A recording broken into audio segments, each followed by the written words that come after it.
Hello, everyone, and welcome back to Unsaid Hours. I know many of you listen to these stories to relax and slowly fall asleep.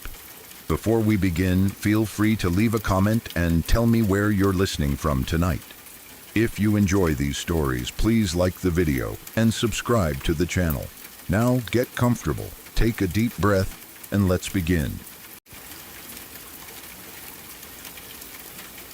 I had a C-section for my second child because I developed preeclampsia, and things had reached a point where my doctor made it very clear that the baby needed to come out immediately. She did not say it in a dramatic way. There was no panic in her voice, no rushed energy that made things feel out of control. She was calm, direct, and absolutely certain. That certainty helped me more than anything else. I trusted her completely.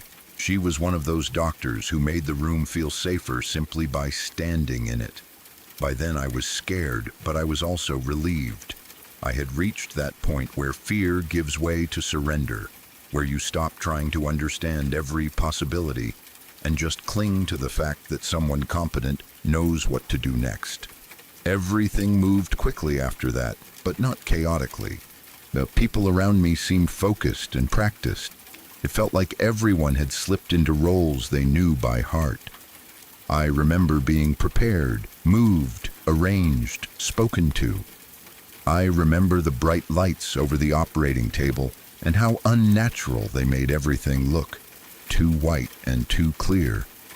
I remember the coldness of the room, the antiseptic smell, the sound of things being set down on metal trays. But even with all of that, the mood did not feel frightening at first. It felt controlled, routine even. Once the anesthesia had fully taken effect, I was numb from the chest down. I could still feel pressure and movement, but not pain. It was a strange sensation, that distant tugging and shifting, like something was happening nearby rather than to me. From my chest up, I felt completely normal. I could breathe without any problem. I could answer questions. I could listen. I could think clearly. The operating room was bright and busy, but not tense. People were talking in low, ordinary voices. There were bits of casual conversation. My doctor kept talking to me while she worked. She asked me questions, made small jokes, kept things light. The tone of it all was so normal that it made the surgery itself feel less frightening. Everyone around me seemed calm. Everything appeared to be going the way it should. That matters to me now when I think back on it, because nothing in the room told me I was in danger. There was no obvious shift I could detect, no alarms, no sudden change in voices, no dramatic moment where people began shouting. Whatever started going wrong began in a world I could not see, down below the drape. While from my perspective, everything still looked ordinary. The baby was delivered, and I remember that part as a blur of relief, emotion, movement, and exhaustion. But what stayed with me most did not happen when the surgery began. It happened while they were finishing, while my doctor was still working, while everyone still seemed calm. At some point, while they were closing me up, I started to feel tired. Not the kind of tired that makes you yawn or close your eyes for a second. Not the exhausted but ordinary fatigue you expect after stress, labor, fear, medication, and surgery. This was something else entirely. It came over me fast, but not violently. It was not like fainting, not at first. It was deeper than that. It felt as if something in me had stopped resisting. The best way I can describe it is that all effort left my body at once. I remember thinking very clearly that I had never felt so tired in my life. It was not just physical. It was not sore muscles or sleep deprivation or the heaviness of a long day. It felt older than that, more complete, as if every part of me had become heavy at the same time, not in a painful way, but in a final way. Like sinking into something soft and deep that did not intend to let me back out. All I wanted to do was sleep. And what disturbed me later, once I understood what had been happening, was how little I cared about anything else.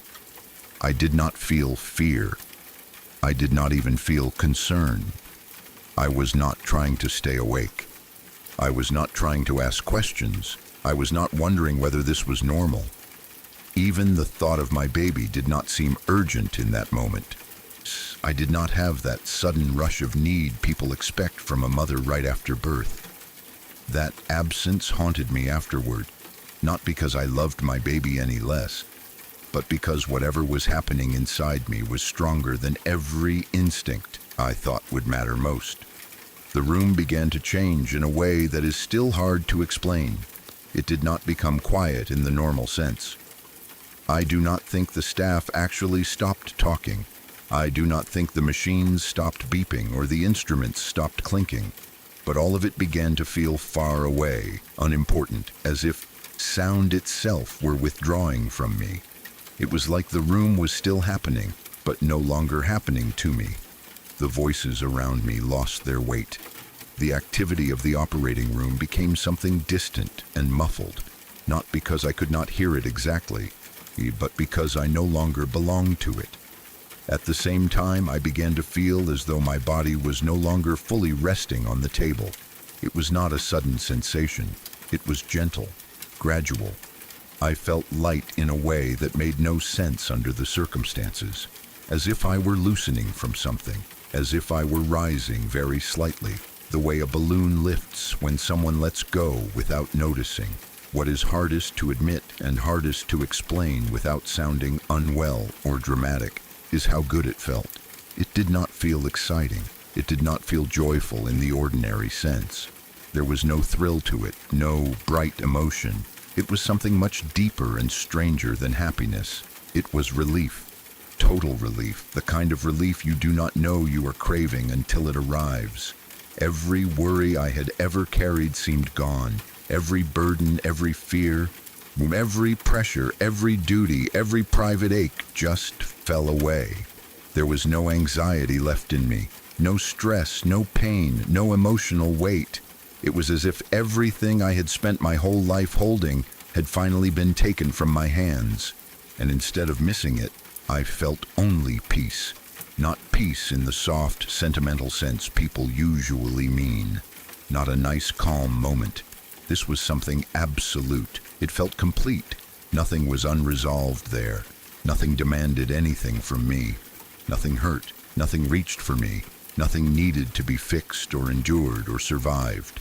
For the first time in my life, there was no pull in any direction, no responsibility, no history, no future, just calm. More than calm, really. A kind of perfect contentment that made every other feeling I had ever known seem thin by comparison. I was not having racing thoughts. I was not reliving memories. I was not seeing my life flash before my eyes. There were no dead relatives waiting for me, no lights, no tunnel, none of the things people usually describe. There was simply an enormous stillness and a sense that I was no longer tied to anything painful. I was not thinking about my children, my husband, my parents, or the life I would leave behind. That sounds terrible to say out loud, but it is true.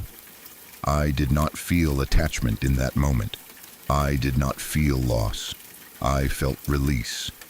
There was a certainty in it that I have never found words for. It felt like being wrapped in the knowledge that nothing could ever hurt you again, that nothing would ever be asked of you again, that every demand life had ever made had ended. I felt like I was above my body. Even now, I do not know how literal that was. I do not know whether my eyes were open or closed, whether I was hallucinating, dissociating, drifting in and out of consciousness, or experiencing something medicine can explain completely. I only know how it felt. I had a sense of being higher than myself. Looking down with no fear and no urgency, I was aware of the room from somewhere that did not feel like the table. And in that strange, suspended state, I remember seeing the man who was monitoring my vitals. I remember him writing something on a clipboard. I remember him glancing at the monitor. I remember the motion being ordinary at first, practiced and automatic. Then something changed in his posture. A pause, a look, a break in routine, and then I heard him say it. "Oh, shit." The words tore through everything. They did not belong in that place of calm. They arrived like a crack in glass. Sharp, human, frightened. That tone cut through whatever state I had been in more effectively than anything else could have. Until that moment, nothing had mattered. Then, suddenly, something did. Not because I understood it, but because his voice carried alarm, and alarm dragged the room back into focus. I became aware of movement. Fast movement. The energy in the room changed all at once. People moved toward me. Someone said something urgently. I felt something cold rush into my IV. Then there was a sound inside my head. The only way I can describe it is like a gunshot. Not an actual gunshot in the room. Not a noise anyone else would have heard. It was internal and violent and instant, as if something exploded behind my eyes. And just like that, I was back. Not gently, not gradually. My eye did not drift down into my body. I was slammed into it. It felt like being dropped from a great height and forced back into flesh all at once. All the weight came back. All the noise came back. The operating room returned in one overwhelming surge. Voices, monitors, bright lights, the hardness of the table under me, the pressure of my own body, the terrible narrowness of being inside myself again. It was not comforting, it was jarring, brutal even. I was wide awake, and then the shaking started. My whole body began trembling so hard I could not control it. My teeth chattered, my muscles jerked with violent chills. I was not cold in the ordinary sense, but I could not stop shaking. It felt as if every nerve in my body had woken up at once and started firing wildly. The contrast between where I had just been and where I was now was so extreme that the room felt unbearable. Too bright, too loud, too dense. People were talking to me, trying to orient me, trying to keep me present, but I could barely focus on what they were saying. Everything after that is blurred around the edges.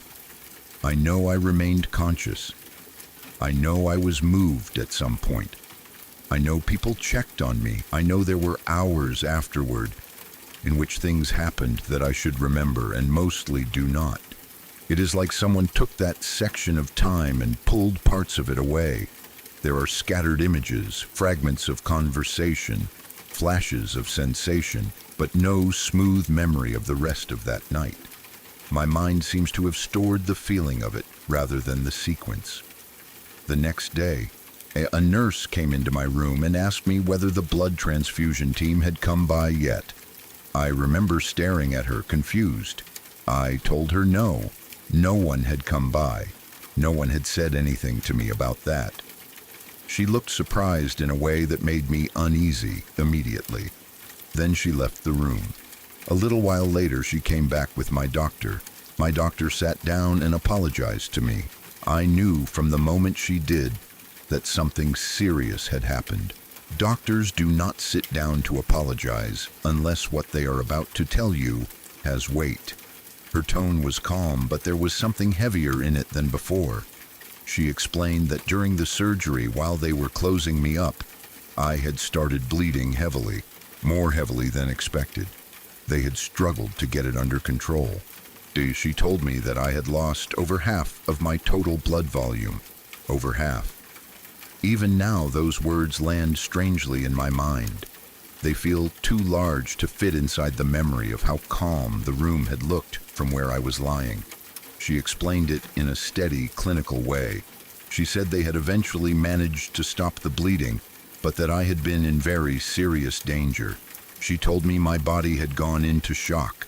Severe blood loss after childbirth can lead to postpartum hemorrhage, and major blood loss can cause signs of hypovolemia and shock because the organs are not getting enough blood. Medical sources note that shock from postpartum hemorrhage can involve low blood pressure, rapid heart rate, altered mental status, dizziness, clammy skin, and insignificant blood loss, life-threatening organ underperfusion. It also fits that major postpartum bleeding can happen during or after a C-section and may require urgent transfusion and intensive monitoring. My Cleveland Clinic. As soon as she said it, everything I had felt on the table rearranged itself in my mind. The exhaustion, the drifting, the strange silence, the overwhelming peace. It all suddenly had a medical shape as well as a personal one. And still, even with that explanation, it did not stop feeling uncanny. Research on dissociation and near-death experiences notes that extreme trauma or physiological crisis can involve detachment, altered awareness, pain relief, and even out-of-body sensations in some people. That does not explain every detail of what I felt, but it does explain why an experience like mine might have included both physical collapse and a profound sense of separation. digital.library.unt https://digital.library.unt.arc:/67531/metadc 798929/m2/hi_res_d/vol12-no 2-85.pdf. The next day after that, nurses kept commenting on how much better I looked. One of them laughed and said they were surprised I had even been able to walk the first day. She said it casually, almost like she was telling a harmless story from a shift that had turned out fine. Inside, I was furious, not just scared, furious. What was funny about that? What was casual about it? No one had told me how close I had been. No one had said clearly and directly that I had almost died on that table. No one had prepared me for the fact that while I was smiling weakly and drifting through those first hours afterward, my body had been in a state serious enough to warrant transfusion and alarm. I had been living inside the aftermath of something enormous without knowing its name. And the worst part was not the danger itself. The worst part was what I had learned. I knew now what it had felt like to leave, and it had not been frightening. It had been beautiful. That is the part people are most uncomfortable hearing, because it sounds like the beginning of something dangerous. But I am not saying it for effect. I am saying it because it is true. What terrified me was not that I had nearly died. It was that dying, or at least whatever edge of it I had touched, had felt better than being alive had ever felt. Once you know that, and you truly know it in your body and not just as an idea, normal life changes shape around that knowledge. Nothing after that ever quite compared. Not happiness, not achievement, not love in the ordinary earthly sense. I do not say that to diminish the people I love. I love my children fiercely. I have known joy. I have had beautiful moments, but none of it has matched the absolute complete peace of that drifting state. That comparison does something to a person. It leaves you living in two realities at once. In one, you know you are here and must stay here. In the other, you remember that there was somewhere else, or some state beyond this one, where pain and fear no longer reached you. I did not see lights. I did not see dead relatives. I did not have a full life review, but I did experience that separation, that lifting, that loss of attachment, that sense of being outside pain and outside need. Studies of near-death experiences describe features like detachment from the body, altered time, profound peace, and relief from pain. And some researchers also frame such experiences in terms of dissociation under extreme stress. I cannot prove what happened to me in any final way, but I understand now why people believe they died and came back. Science Direct, https://www.sciencedirect.com/science/article/abs/p II/S0140673600820139. Since then, life has been harder than I ever expected it would be. I have had major health problems. I have had cancer. I have lost my reproductive system. Both of my parents are dead. I am only in my early 30s, and there are times when it feels as if I have already lived through an amount of loss that should have been spread across several lifetimes. And layered over all of that is this private, persistent ache that is difficult to confess to anyone. I do not mean that I want to die. I need to say that plainly. I keep going. I care for my children. I show up. I do what has to be done. But there is a part of me that has never stopped feeling like I already crossed some boundary once and was pulled back against my will. A part of me still feels misplaced, as if I returned to a life that no longer sits on me quite the way it used to. I struggle with purpose in ways I never did before.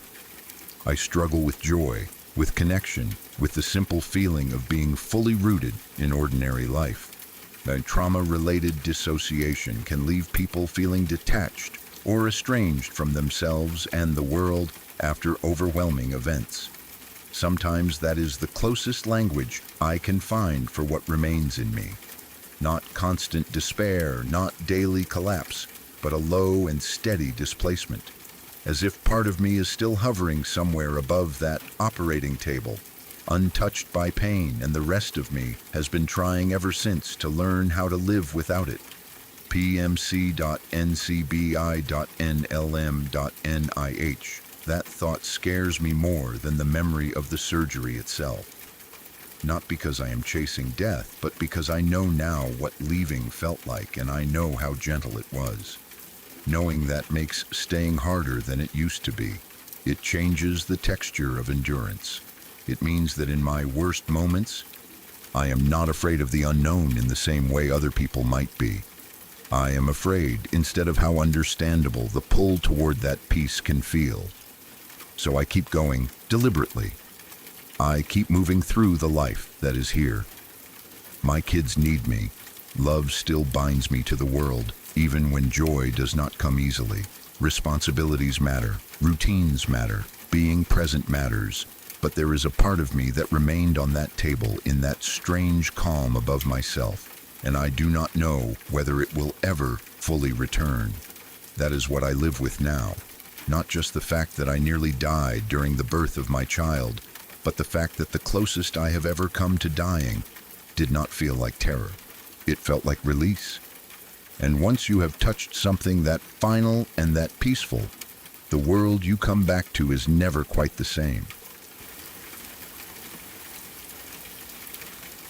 It was sometime around 1997 or 1998, when I was in middle school, that this happened. At that age, everything already feels unstable. You are old enough to see the social rules around you, but not old enough to understand how cruel they can become or how much damage they can do. People sort themselves quickly in middle school. It happens almost automatically. Some kids move easily through the system. Some stay mostly unnoticed.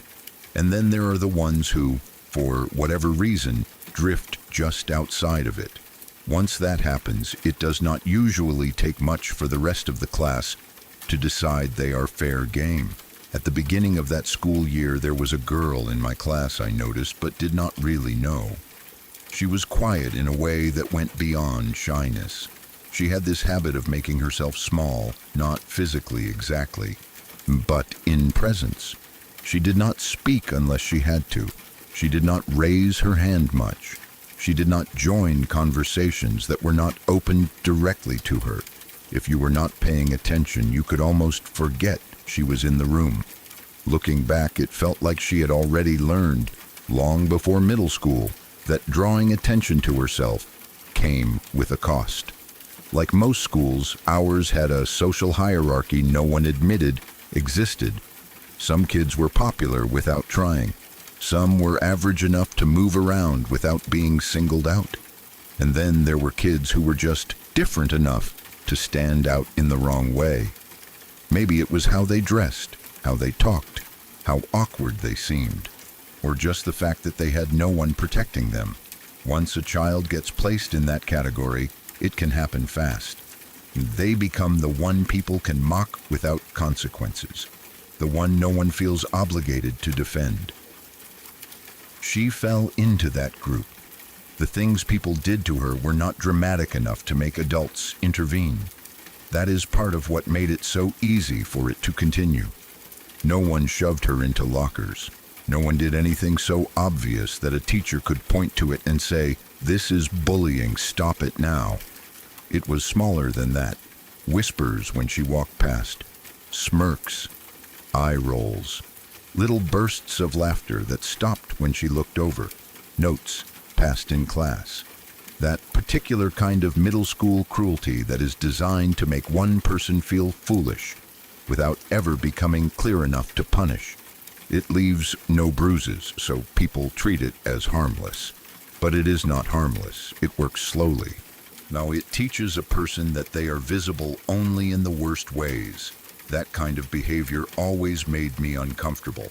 Even then, when I was still a kid myself, I remember feeling something close to anger when someone was treated badly for no reason. I was not especially brave, and I was not making some grand stand against the class, but I did what felt natural to me. I started talking to her. We were never best friends. I do not want to pretend our connection was deeper than it was. We did not suddenly become inseparable. We did not spend every day together, but we talked. We passed notes in class sometimes. After school, we would occasionally talk on the phone. Mostly it was ordinary kid conversation. School, teachers, music, small complaints, small observations. Nothing dramatic at first. Nothing that made me think I was talking to someone standing on the edge of something terrible. We never really hung out outside of school. Part of that was simple enough. We were friendly, but not deeply close. The bigger reason emerged gradually in bits and pieces, through things she said. Her parents were extremely strict. She told me she was not allowed to go anywhere except school and church. No hanging out at friends' houses, no mall trips, no walking around town, no casual social life at all. The way she described it made even normal teenage freedom sound like something distant and slightly unreal. I never met her parents. Everything I knew about them came through her in fragments. But even through those fragments, a clear picture formed. They were deeply religious, intensely controlling, and the kind of adults whose authority filled the whole house. She did not describe them as monsters. She was not dramatic when she talked about them. If anything, she spoke in a careful, flattened way that made what she said feel more serious. She was not allowed to wear certain clothes. She could not wear makeup at all. School dances were forbidden. Parties were forbidden. Anything social that was not approved in advance or connected to church was off limits. At the time, I did not have the language to call it abuse. I just thought her life sounded sad and unfair.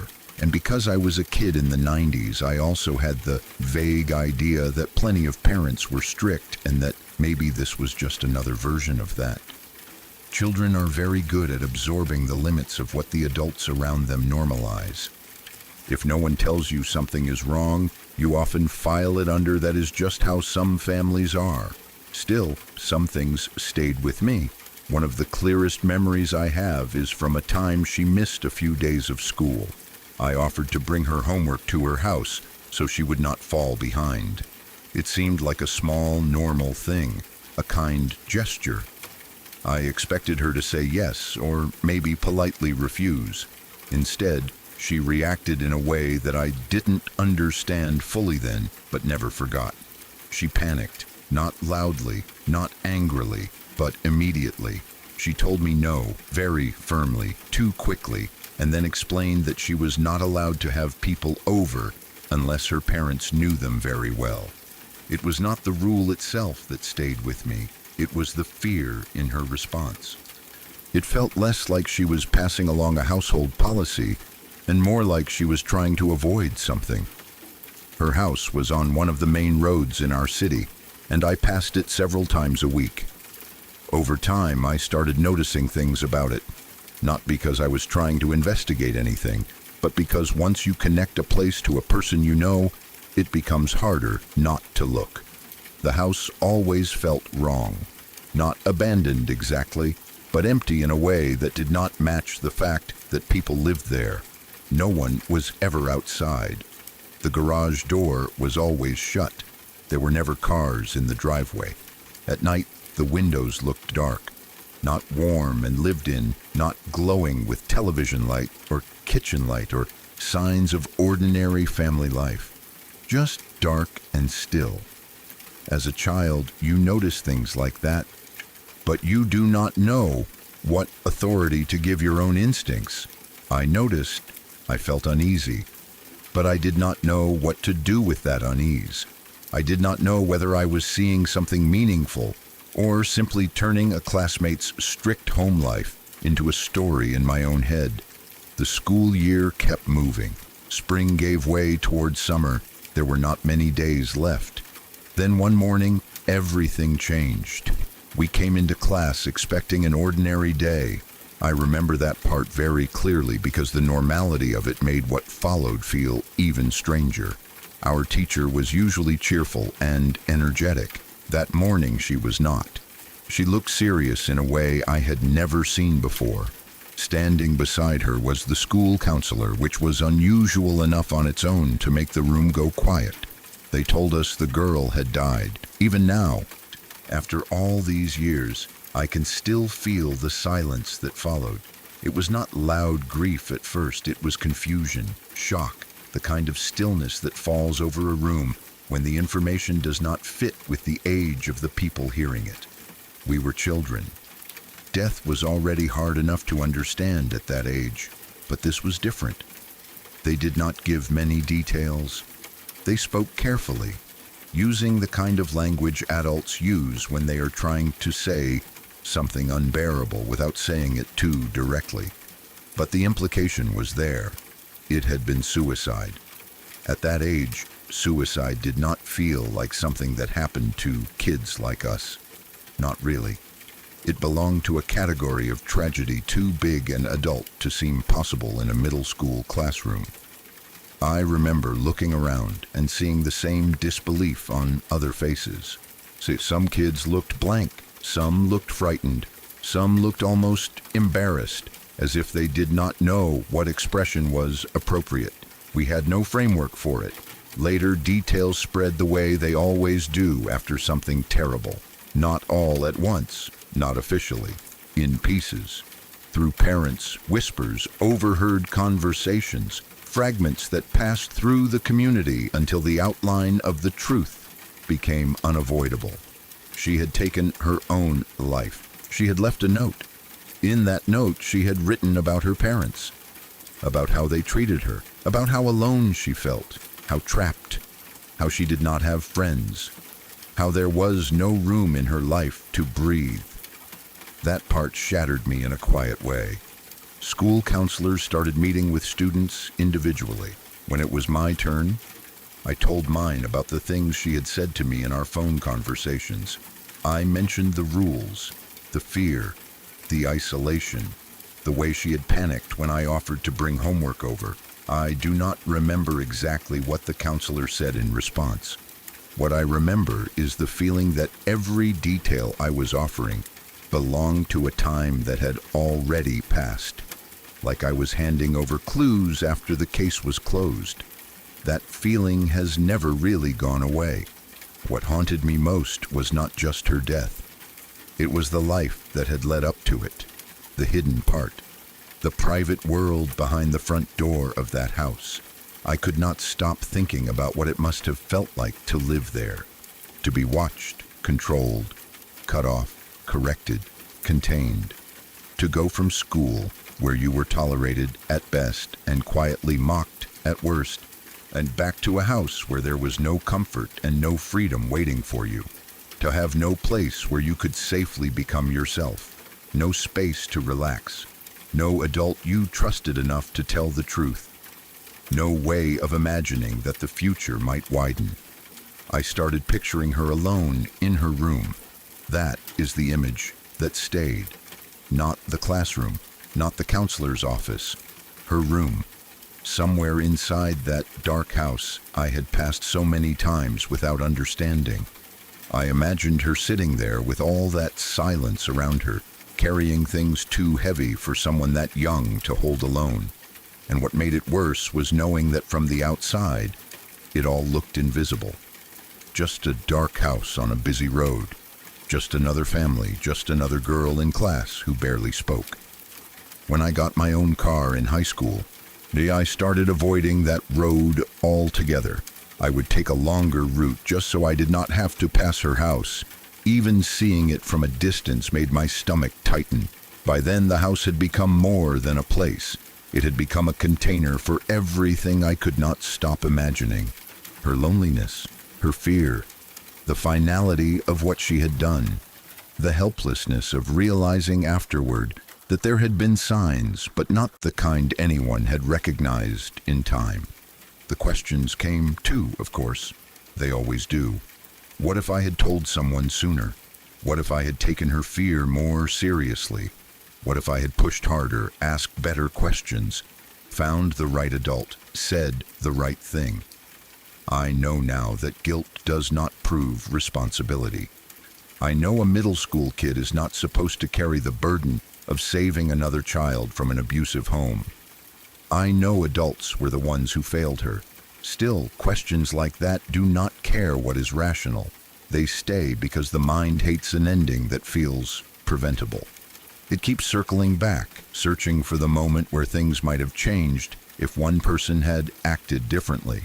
As an adult, I understand so much more than I did then. I understand that isolation does not just make people sad. It can distort their whole sense of reality. It can make pain feel permanent and escape feel impossible. I understand now that control dressed up as morality is still control. That strictness can become abuse long before anyone outside the family decides it counts. That a child does not need to be hit for a home to become unbearable. The silence, fear, surveillance, shame, and emotional confinement can do their own kind of damage. I also understand now how easy it is for someone quiet to disappear in plain sight. She did not rebel loudly. She did not act out. She did not become the kind of troubled student adults know to watch. She did not make scenes or demand attention or do anything that would have forced the world to take a closer look. She just got quieter, more withdrawn, easier to overlook. And because she was not disruptive, because her pain made her smaller instead of louder, she slipped through the cracks. That may be the part that troubles me most all these years later. People tend to notice suffering when it spills outward. We respond to the child who fights, yells, skips class, breaks rules, or behaves in ways that visibly signal distress. But there are other children who suffer by disappearing. They do not take up space. They do not ask for much. They do not know how to demand help, or they have already learned it is unsafe to try. Their pain looks like politeness. Their fear looks like obedience. Their despair looks like silence. I think about her often, about how young she was, about how narrow her world must have felt, about how little kindness she received compared to how much she needed, about how many adults were in positions to notice something and either did not see it or did not understand what they were seeing.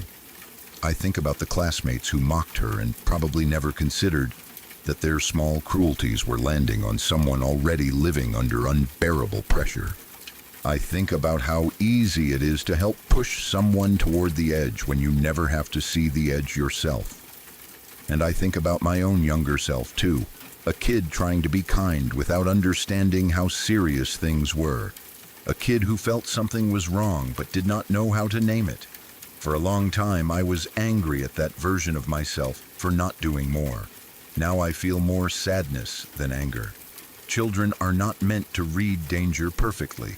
They are not meant to know how to navigate abuse hidden behind religion, family privacy, and respectability. They rely on adults to see clearly. In her case, too many adults either missed it or never truly looked. What her story left me with is not just grief. It is a permanent sensitivity to quiet suffering. to the people who are easiest to overlook because they have learned not to ask for anything. It taught me that kindness matters, yes, but also that kindness by itself is not always enough. Listening matters, paying attention matters, trusting the feeling that something is wrong matters. Sometimes the signs are not dramatic. Sometimes they are just a hesitation in someone's voice, a fear that appears too quickly, a life that sounds too small, a house that feels dead from the outside. I wish I had known then what I know now. I wish someone had seen her more clearly. Most of all, I wish she had lived long enough to discover that the life she was trapped in was not the only life possible. I wish someone had told her, and kept telling her, that what she was experiencing was not normal, not deserved, and not forever. Yeah, I wish she had known that the world was bigger than that house, bigger than middle school, bigger than the people who made her feel invisible. I wish she had known that her life had value even if the people around her failed to reflect it back to her. That is what stays with me. Not just the sadness of losing someone so young, but the terrible quietness of it all. A girl who took up as little space as possible. A dark house on a road I could not bear to drive down. A note that came too late. And the knowledge that some people do not disappear all at once. They fade slowly right in front of us. And if no one is paying close enough attention, by the time the truth becomes visible, it is already far too late. Sometime in the early 2000s, when I was still a kid in school, something happened that changed the way I looked at food forever. At the time it first spread around, it sounded like the kind of story children invent because they want to horrify each other. One of those impossible rumors that grows in the lunch line and gets more disgusting every time someone repeats it. But what made this one different was that it did not go away. It did not collapse under scrutiny or get laughed off as nonsense. It stayed. And the longer it stayed, the worse it became. The first version of the story was simple enough to sound fake. Someone, somewhere not far from our school, had opened a can of tuna and found something inside that was not fish. Not a bit of plastic, not a piece of machinery, not some unidentifiable clump people could argue over. A human ear. A real one, flesh, shape, cartilage, all unmistakable. At school, the story moved the way these things move among children, carried half in horror and half in excitement. People repeated it in whispers and then in laughter and then in louder, more daring voices. Because when something is too terrible to take in directly, joking is often the only way to get near it. At first, the adults tried to push it away from us. Teachers said it was probably exaggerated. Some parents called it a hoax. Others said it was probably some gross misunderstanding, some bit of fish anatomy that had looked strange to the wrong person. That explanation should have been enough. Usually, when adults tell children something is not true, that is where the story ends. But it did not end there. A couple of weeks later, another report surfaced. This time, it was not an ear. It was part of a human finger, a digit, not something vague or debatable, but a piece of a hand with skin and bone and enough shape left to make denial impossible. And what made it worse, what made the whole thing open up into something much darker, was that the ear and the finger did not come from the same person. That detail was the point where the story stopped feeling like a freak accident and started feeling like something contaminated at the root. One person could suggest one industrial accident. One person could be explained, however horribly, by some singular disaster. But two different people, two separate human remains appearing in sealed cans of food. That meant scale. That meant hidden damage. That meant a process somewhere had been so broken or so cruel that pieces of more than one human being had entered the food supply and traveled far enough to land in kitchens and lunchrooms and grocery bags. And still, at first, there were no answers, no missing persons anyone could point to. No local reports of industrial accidents, no clear source. The tuna had come through one of those huge, faceless supply systems that most people never think about unless something goes wrong. It was not packaged by one simple little company with one recognizable label. It moved through a supplier that sold bulk, pre-cooked tuna to a web of distributors. Those distributors repackaged it, relabeled it, mixed it into other products, and sent it out to stores, schools, and cafeterias. By the time people started asking where the contaminated cans had originated, the answer was buried under layers of shipping, processing, and branding. That uncertainty made everything worse. At school, it became the only thing anyone wanted to talk about. Kids repeated rumors as if repetition itself could force the truth into shape. Someone claimed they had heard whole hands had been found. Someone else said entire bodies were missing. Others swore the government was covering it up. Every new version sounded more impossible than the last. But the original facts were already bad enough that nothing sounded fully ridiculous anymore. Fear does not need precision to grow. It only needs an opening. I remember standing in the lunch line one day and seeing a huge plastic tub of tuna mayonnaise sitting on the buffet counter. It was the kind schools always used, a bulk mixture made to feed dozens of kids, dense and pale and sitting there under harsh cafeteria lights. Before all this, I probably would not have looked at it twice. Tuna was just tuna, soft, bland, ordinary. But after the stories started, I could not stop looking at it. It had not been mixed very well. That is what I remember most. There were stringy clumps, pale pink chunks, darker bits folded through the mayonnaise, odd textures that probably meant nothing, things I had seen 100 times before and never questioned. But now my mind would not leave them alone. Every lump seemed suspicious. Every strand looked wrong. My imagination filled in all the blanks in the worst possible ways. I remember staring at it and feeling a kind of cold revulsion move through me. People around me were making nervous jokes, daring each other to eat it, saying things like, "What if you get the ear?" and "Imagine biting into a finger." Everyone laughed. But it was thin laughter, strained, the kind people use when they are trying to stay on the safe side of panic. No proper recall had reached the school yet. No official warning had arrived in time to stop the tuna from being served. So there it sat, looking more disgusting than food had ever looked to me before. I could not make myself take any. I walked away hungry that day, and I remember feeling vaguely foolish for being so affected, as if maybe I was letting rumors get inside my head too easily. Then the truth came out, or enough of the truth at least, to make everything we had imagined seem less wild than the reality. Investigators eventually traced the contaminated tuna back to a fish processing plant. What they found there was not just negligence. It was exploitation so severe that it changed the shape of the story entirely. The factory had been using undocumented Chinese migrant laborers, dozens of them, men brought in because they were cheap, vulnerable, and easy to control. They lived in cramped, filthy conditions. They worked punishing hours. They were surrounded by dangerous machinery and had little protection, little recourse, and no real power to refuse anything. Their legal status made them disposable to the people profiting from them.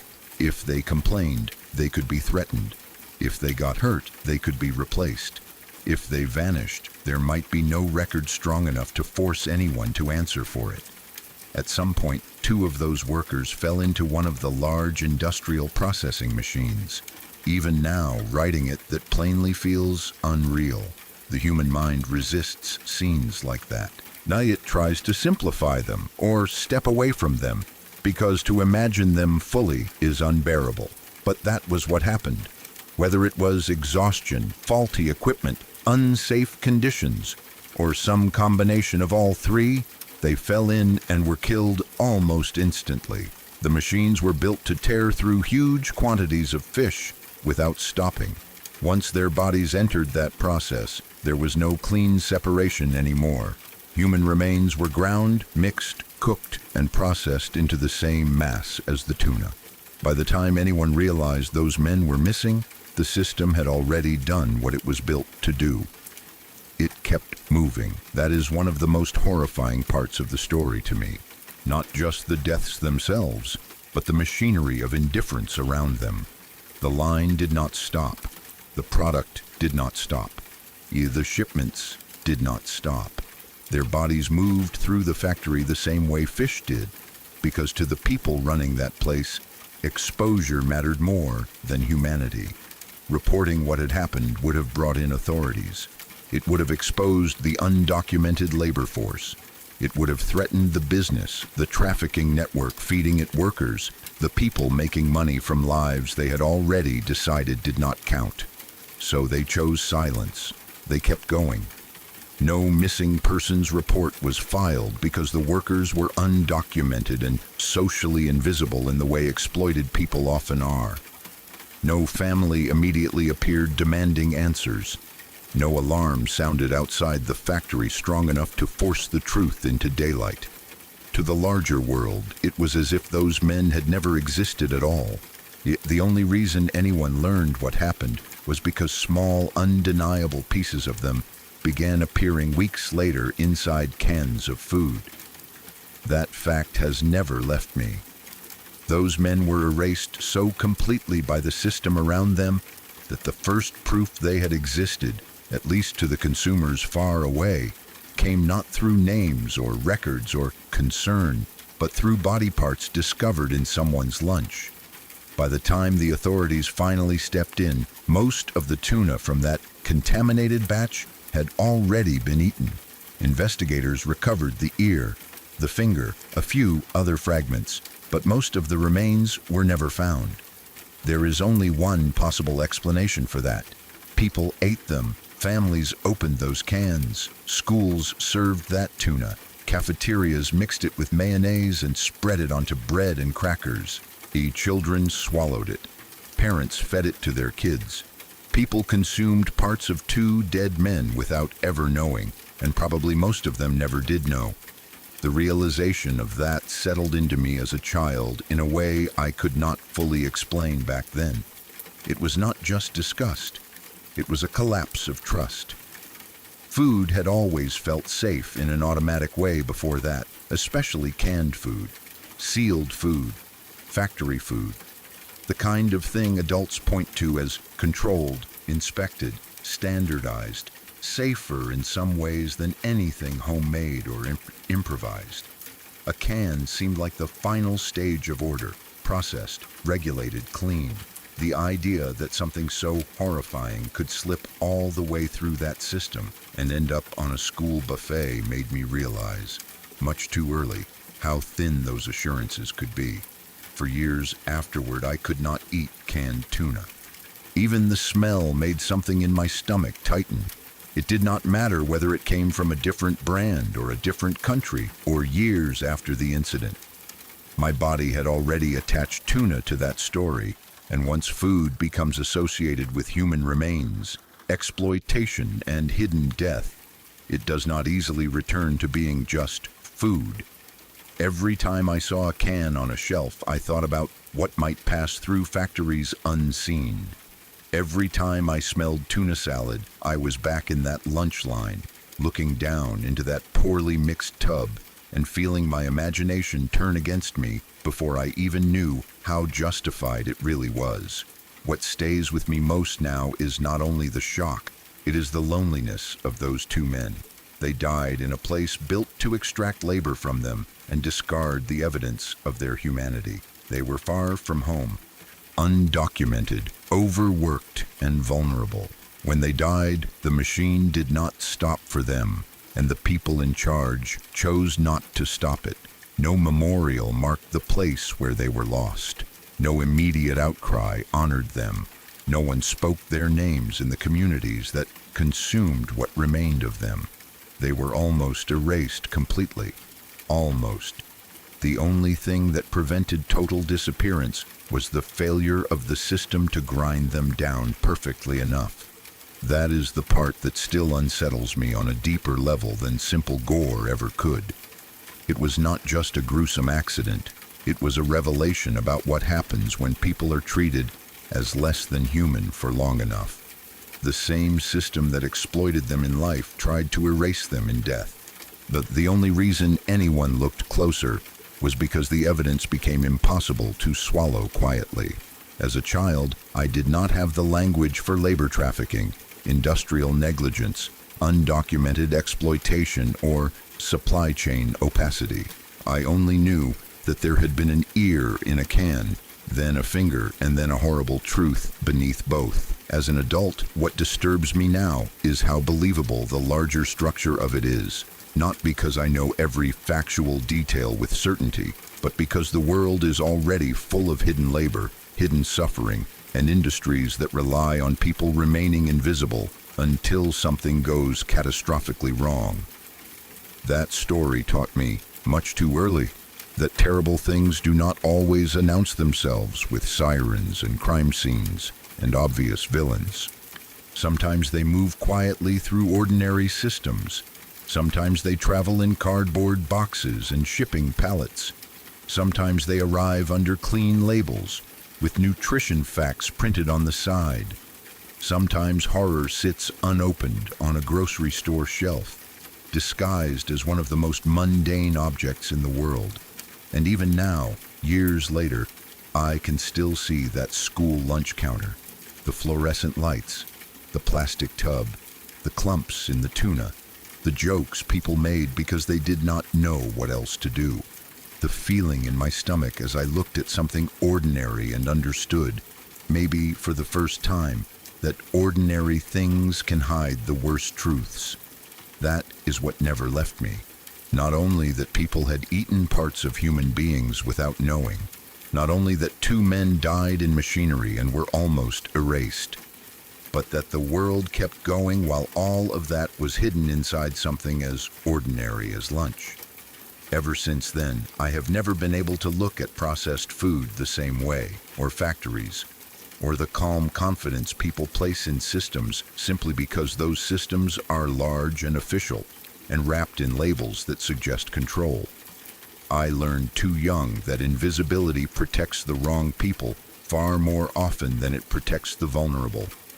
I learned that if a human life is treated as disposable enough, it can disappear into production and profit until only fragments remain. And I learned that some of the most disturbing truths are not hidden in abandoned buildings, dark roads, or isolated forests. Sometimes they are stacked in neat rows under supermarket lights, waiting for someone to pull one down, take it home, and open the lid. When I was very young, probably 6 or 7 years old, my family took a trip that required us to pass through a small town where one of my mom's close friends lived. We were driving a long distance, and instead of stopping at a motel somewhere anonymous, we stayed the night at his house with his wife. At that age, I did not understand adult friendships in any real way. I did not know what history existed between people, or what years of trust and shared beliefs could mean. I only knew this man mattered to my mom, and because he mattered to her, he seemed to belong to a category I never questioned. He was safe. Back then, my mom was deeply involved in activism. She was what people would call a hippie, but not in the shallow way people sometimes use that word. She was serious about what she believed. Human rights, equality, peace, justice, anti-war causes, labor issues, the dignity of people who had been ignored or crushed by systems bigger than themselves. She attended protests, helped organize events, wrote letters, showed up for meetings, and surrounded herself with people who felt the same way. She believed the world could be made better if enough people cared hard enough and worked long enough. This man was one of those people. He and my mom had marched together, planned things together, argued ideas late into the night, and put real energy into causes that mattered deeply to both of them. To her, he was not just an old acquaintance or a friend from some distant stage of life. He was someone she trusted, someone she respected, someone she believed was, at his core, good. As a child, I knew none of that history in detail. I had no political framework, no way to understand what kind of bond shared activism creates between people.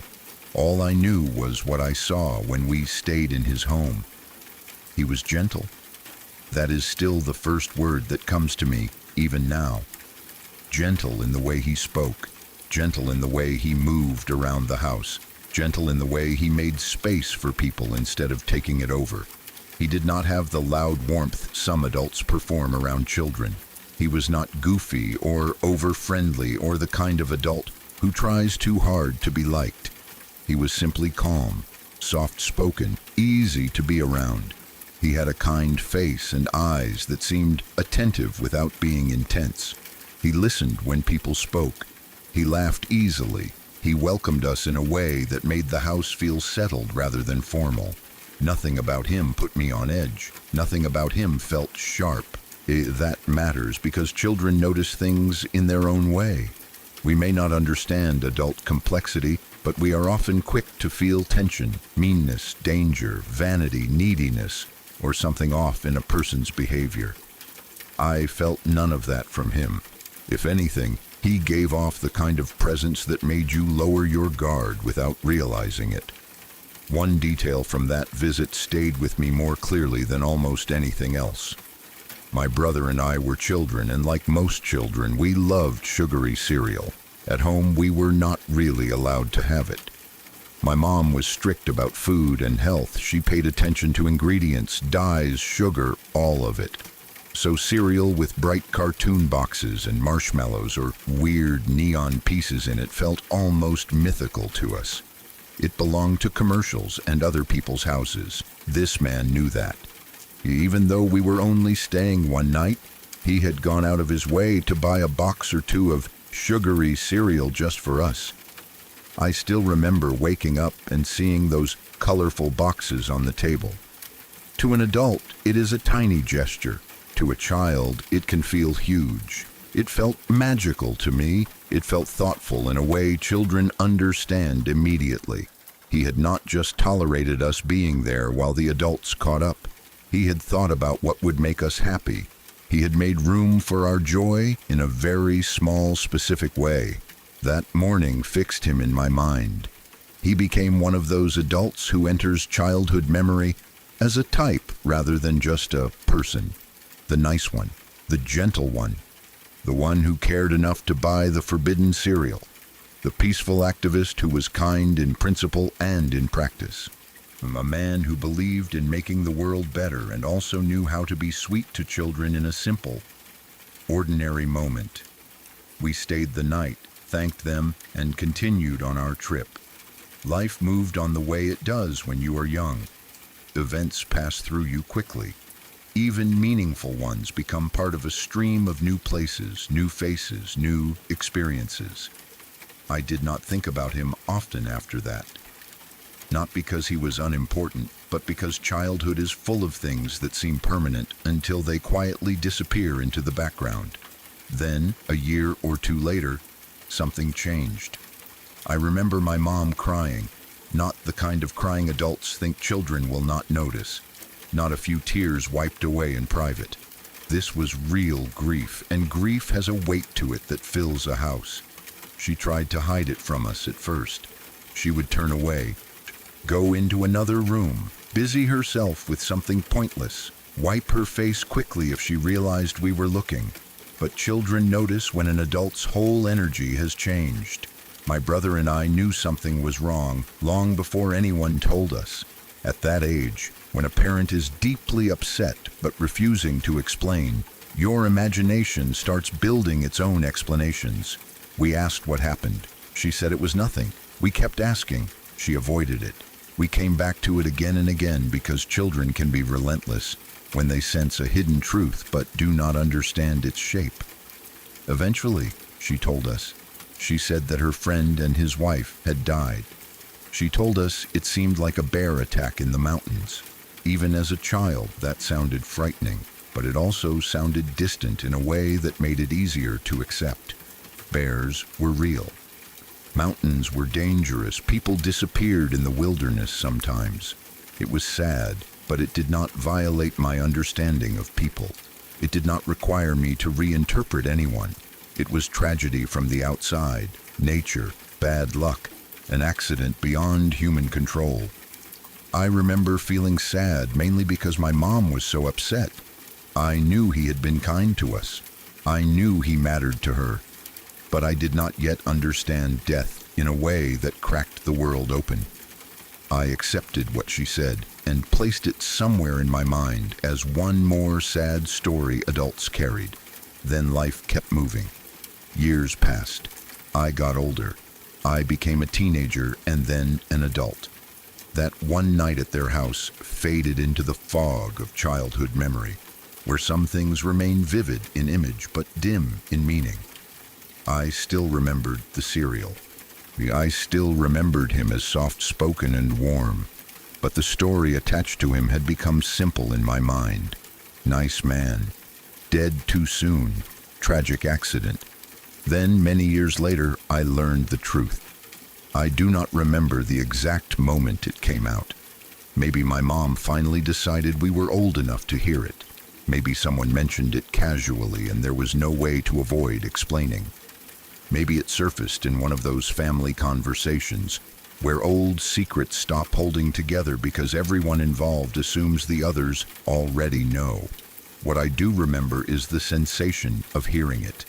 The absolute collapse of one reality and the sudden construction of another in its place.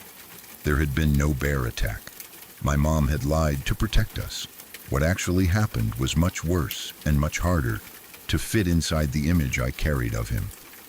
That man, the peaceful activist, the gentle family friend, had committed a murder-suicide, not with his wife, with another woman. From what I was told, he had gone to a cabin in the mountains with a female friend. To this day, I do not know exactly what their relationship was. Maybe they were having an affair. Maybe it was something more emotionally tangled and less clearly defined. Maybe the truth died with them. What was clear was that something happened there, something violent and final. He set the woman's cabin on fire. Then, after killing her, he killed himself with a knife. He left behind a note for his wife. The note was short, apologetic, barely more than a sentence. "I'm so sorry," followed by her name. That was it. When I learned this, I felt physically sick. Not metaphorically, I mean truly sick. Like my body rejected the information before my mind could organize it. My memory immediately snapped back to that night in his house, to his voice, his face, the cereal boxes on the table, the way my mother trusted him, the way he seemed to embody a kind of gentleness I had taken for granted as real and stable. I could not make the two versions of him fit. That was the first true horror of it. Not just the violence itself, but the impossibility of reconciliation. On one side was the man I remembered, and not just remembered, but felt I understood, in the simple way children understand people through gestures and tone.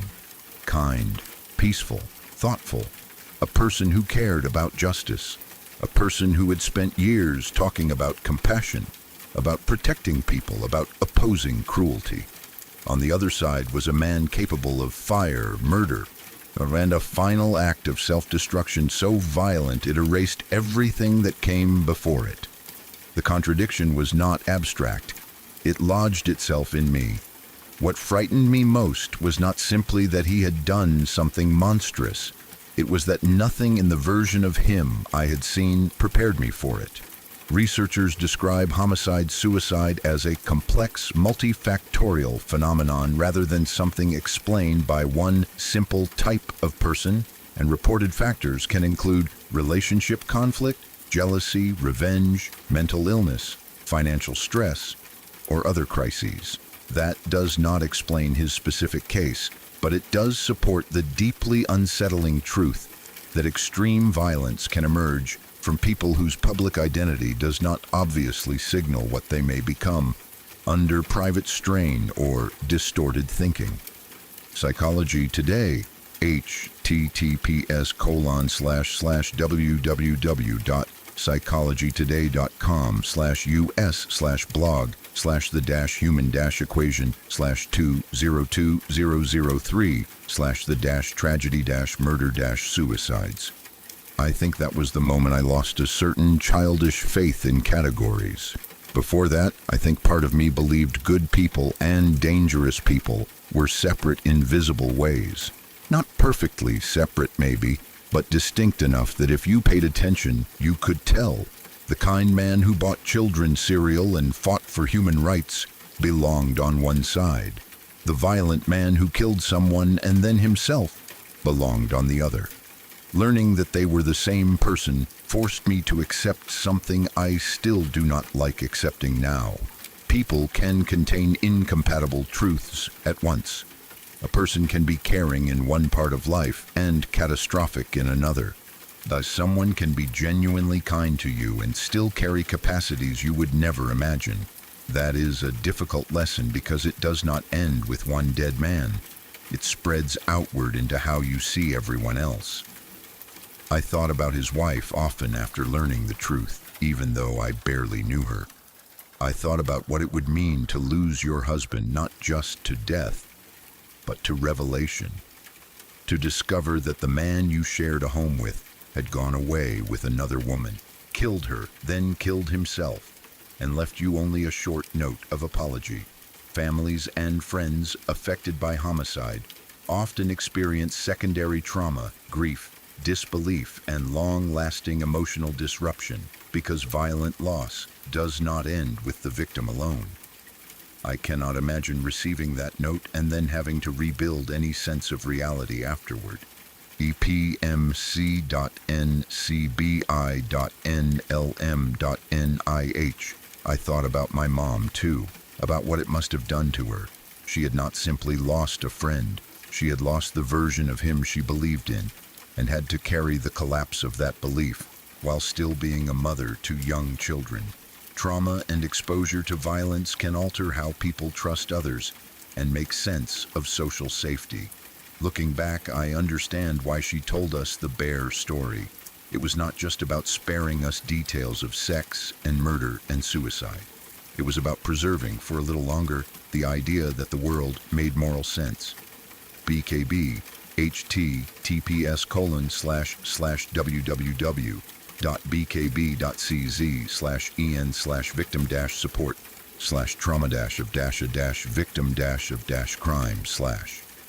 As an adult, I do not blame her for that. If anything, I feel tenderness toward the choice. She wanted us to remember the cereal, the smile, the softness of him. She wanted us to keep the child-sized truth a little longer, because once the real truth enters, it changes not just the dead person, but the architecture of trust itself. She knew that, even if she never said it that way.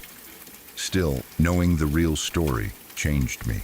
It made me look back at that night in his house with a different kind of attention. Not because I suddenly think there must have been signs. I do not know that there were. In fact, part of what remains so disturbing is that there may not have been anything visible at all. Many people who go on to commit extreme acts do not fit simplistic public images of obvious danger, and experts warn against treating violence as something always readable from surface demeanor alone. The frightening part is not that I missed clues as a child. The frightening part is that a child may have had nothing to miss. The conversation, https://the-conversation.com/expert-quanda-y-do-people-commit-murder-suicides-1999621. That has stayed with me more than the gore of what happened. Not the fire itself, not the knife, not even the fact of death. What stayed with me was the contradiction, the split, the knowledge that someone who spent years advocating for a better world could still create private devastation of the worst kind. Psychology discussions of murder-suicide often emphasize that these events are not cleanly explained by evil alone, but by tangled interactions of crisis, distorted entitlement, rage, despair, or relationship breakdown. Again, that does not redeem or excuse anything. It only deepens the horror by removing the comfort of easy categories. I think that is why the story still unsettles me now, more than many stories that are bloodier or more openly frightening. It attacks the idea that gentleness is proof. It attacks the belief that values are guarantees. It attacks the comfort we take in thinking that people who speak the language of peace must be made of peace all the way through. The truth is harsher than that. People are layered. People are fractured. People can devote years to justice in public and still become dangerous in private. Exposure to violence and betrayal can disrupt a person's future sense of trust, making social life feel less reliable and more ambiguous. I think some part of me learned that from this story before I had language for it. Even now, when I think about him, I do not picture the violence first. I picture the breakfast table. I picture brightly colored cereal boxes standing there like a child's reward. I picture a man moving around the kitchen in a quiet, easy way. I picture my mother being relaxed in his home because she trusted him. That image is what gives the rest of it its power. If he had always seemed cruel, unstable, or visibly dangerous, the story would be terrible but simple. Instead, it is terrible and complicated. It asks something of you that gore never does. It asks you to accept that kindness can be real and still not be the whole truth of a person. That is what changed how I see people. It made me realize how little we truly know about anyone, even the people our loved ones trust deeply. It made me aware of how curated the selves we present to one another can be, not always in a calculating way, but because human beings are rarely transparent even to themselves. It made me understand that darkness does not always announce itself with menace. Sometimes it sits quietly beside decency for years, and that, more than the deaths themselves, is what continues to disturb me. A man who once made 2 children feel welcome at his table later destroyed multiple lives in one violent collapse. A man who spoke of peace became the source of terror. A man my mother believed in left behind not just grief, but a permanent crack in the way trust works. I still understand why my mom lied. I still think she was trying to protect us in the only way she knew how. But the truth, once learned, never really settles. It keeps working on you. It keeps reopening the same uneasy question. How well do we ever know anyone? I do not think there is a comforting answer to that. There are only partial answers, temporary trust, and the uneasy acceptance that the people around us contain more than we can see. Sometimes that hidden complexity is ordinary. Sometimes it is sad. And sometimes, rarely but terribly, it is destructive enough to remake every memory that came before it. When I was around 7 years old, my family took what was supposed to be a fun vacation to Hawaii. At that age, almost everything already felt magical to me, so Hawaii felt unreal. I remember the plane ride, the bright air when we stepped outside, the smell of salt and plants, and the way the ocean seemed to be everywhere at once. Even the light looked different there. It felt less like we had traveled somewhere and more like we had stepped into a place that wasn't part of normal life. My parents were excited too. They were the kind of people who liked doing things that felt local and unplanned. They didn't care much for expensive tours or crowded attractions. If something sounded authentic, a little hidden, and especially if it was cheap or free, that immediately made it more appealing to them. Early in the trip, they started talking to a few locals. I don't remember exactly where. It might have been near where we were staying, or at a shop, or somewhere casual where people stop and chat. I was 7, so the details of that part are blurry, but I remember the conversation mattered because my parents kept bringing it up afterward. Some locals told them about an old irrigation canal that people sometimes used for inner tubing. They described it as a local adventure, something fun and a little wild that tourists usually didn't know about. They said parts of Jurassic Park had been filmed nearby, which to me made it sound instantly thrilling. At 7, that detail alone made it seem like the coolest thing imaginable. To my parents, it sounded perfect for different reasons. It was outdoors. It was off the beaten path. It was something the whole family could do together, and best of all, it was free. Looking back now, what scares me is how little that took to convince them. They didn't look it up. They didn't ask if it was officially open or safe for kids or even meant for the public. They didn't tell anyone where we were going. They didn't check in with a guide, a ranger, or anyone who might have known whether the canals had changed over time. They just heard locals do it and decided we would too. At the time, none of that seemed strange to me. Parents make decisions, children follow them, and children assume those decisions come from knowledge. That's part of what being little means. You live inside other people's confidence.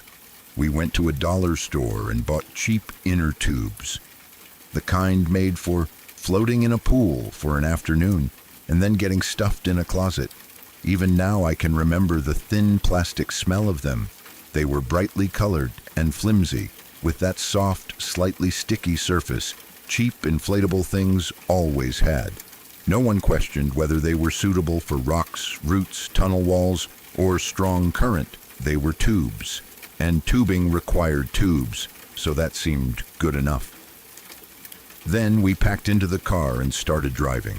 At first, the drive felt like part of the adventure. The scenery was beautiful in the way Hawaii seems designed to overwhelm you when you first see it. But the farther we went, the less it felt like a family outing, and the more it felt like we were slipping out of the world. The proper roads gave way to rougher roads, then gravel, then stretches of dirt that made the car shake. Houses grew sparse and then disappeared. I stopped seeing people. No joggers, no parked cars, no families, no signs pointing toward any kind of attraction. Just thick greenery, long quiet stretches, and a silence outside the car that felt heavier than normal silence.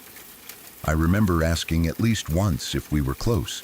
I do not remember anyone answering in a way that reassured me.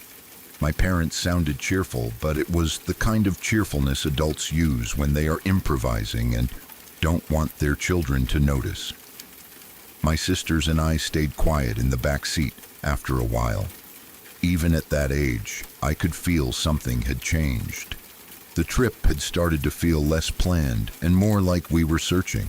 Eventually, we reached a place my parents decided had to be it. On either side of the road were old irrigation canals cut through the land. Some parts were open with water rushing through channels you could see clearly from above. Other parts vanished into covered sections, long rectangular tunnels where the water disappeared underground and then reappeared farther ahead. The whole thing looked old, rough, and industrial, in a way I did not have language for at 7 but recognized as unfriendly. It did not look built for fun. It looked built for function and then left alone. The open parts made it seem manageable. The water was visible there, moving fast but not violently enough to frighten a child at first glance. But the tunnels bothered me right away. They were dark in a way that seemed complete, not just shaded, closed off. Their openings looked like cuts in the earth. The water slipped into them and came out again somewhere farther down, but you could not see what happened in between. I remember standing there with my tube and feeling uneasy before we had even begun. My parents, though, still seemed convinced it would be fine. Adventurous, maybe a little rough around the edges, but fine. And because I was 7, their calm overrode my fear. That is the simple power parents have over children. If they say something is safe, part of you believes safety itself has already been arranged. My dad decided to test it first. He took one of the inner tubes and tossed it into the water. We all stood there watching it drift toward the first tunnel. The water carried it smoothly into the darkness. For a moment we could hear only the rush of water echoing inside. By then the tube emerged from the other side, still inflated, bobbing along as if nothing at all was wrong. That was enough for my parents. They looked at each other with that expression adults get when they want to convert uncertainty into confidence. My dad said something like, "See, it's fine." My mom agreed, and just like that, the test was complete. A toy-like tube had gone through alone, so now the whole family would follow. One by one, we climbed into our inner tubes and let the current take us. The first tunnel was dark but short. I remember entering it and immediately feeling the temperature change. The air was cooler. The sound changed too. Water no longer sounded open and natural. It thundered and bounced around us, trapped by the walls. The darkness inside felt heavier than expected, but before panic could fully build, we came out into the light again. Sunlight hit my face. I relaxed. I remember thinking maybe I had been scared for no reason. Maybe this really was fun. Maybe this was just one of those things that feels bigger and stranger before you do it. Then we tried to get out. That was the moment everything turned. My parents must have realized after the first tunnel that it would be smarter to exit and walk, or maybe they simply wanted to check whether we could. Either way, we tried to climb out of the canal, and that was when we understood the current was much stronger than it had looked from the edge.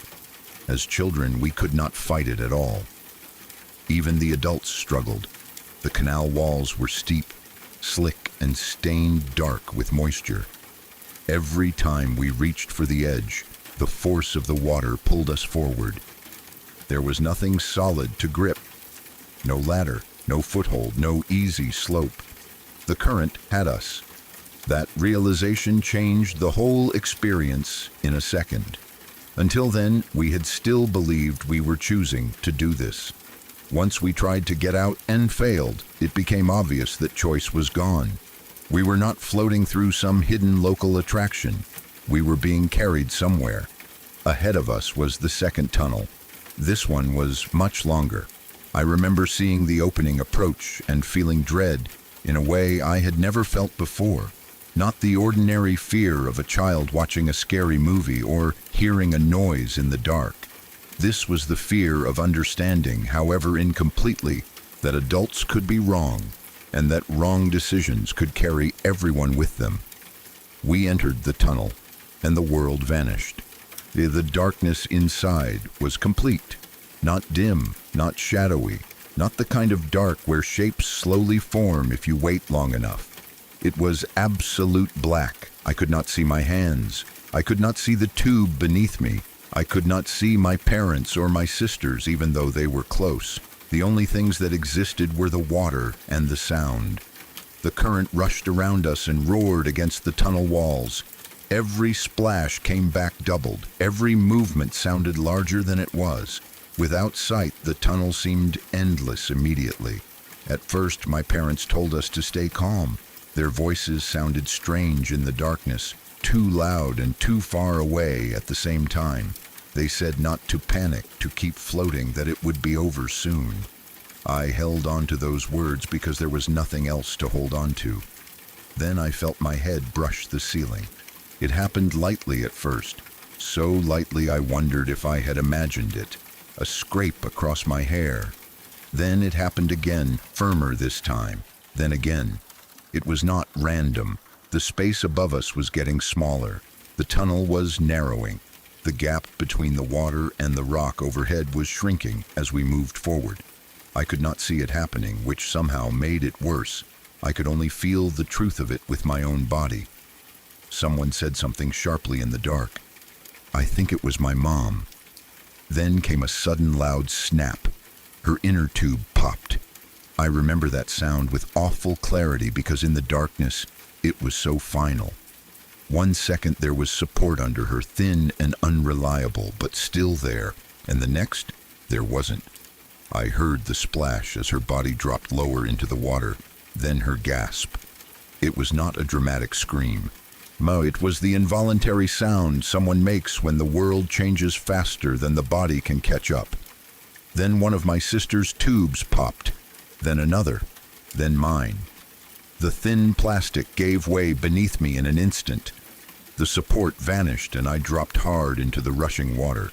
Suddenly my body was no longer floating safely above the tunnel floor. I was in the current, dragged along it, scraping over whatever lay beneath the surface. Rocks, roots, broken debris. I could feel rough things catch at my clothes and skin and then tear free as the water forced me onward.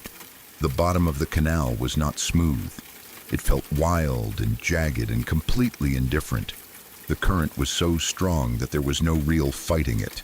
I tried to curl my body, pulling in my arms and legs the way children do when they are trying to make themselves smaller against pain. Every instinct told me not to let anything get trapped. I did not know exactly what I feared then. A root catching my shirt, a rock pinning me, my face going under and not coming up again. I did not have adult language for any of it, but my body understood danger well enough. The darkness distorted time immediately. We could have been in there for 30 seconds or 10 minutes. I had no way of knowing. There was no fixed point, no visible progress, nothing to tell me we were closer to an exit than we had been when we entered. There was only motion and sound and the hard knowledge that there was no way to stop. At some point, the tunnel became so tight that the water rolled me onto my back. I did not choose to turn. The current forced it. One moment I was scraping along awkwardly, trying to protect myself, and the next I was face up with the ceiling inches above me, maybe less than inches. I could feel the rock against my nose, not just brushing it, but scraping it. Every surge of water pressed me upward. I tried to tilt my head to one side to breathe more easily, but there was almost no room. The stone above me felt wet and cold and terribly close. Close in a way that made breathing feel wrong, as if the air itself had narrowed. That is the image that stayed with me more than anything else. Not the drive, not the popped tubes, not even the darkness.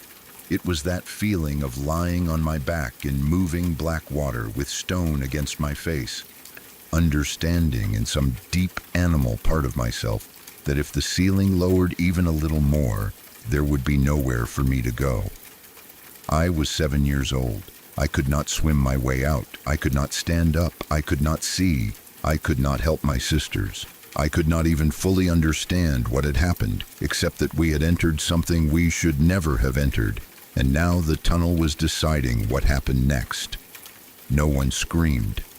That detail has stayed with me all these years because in memory, the silence feels worse than screaming would have. We were all too frightened for panic to become noise. Panic had gone inward.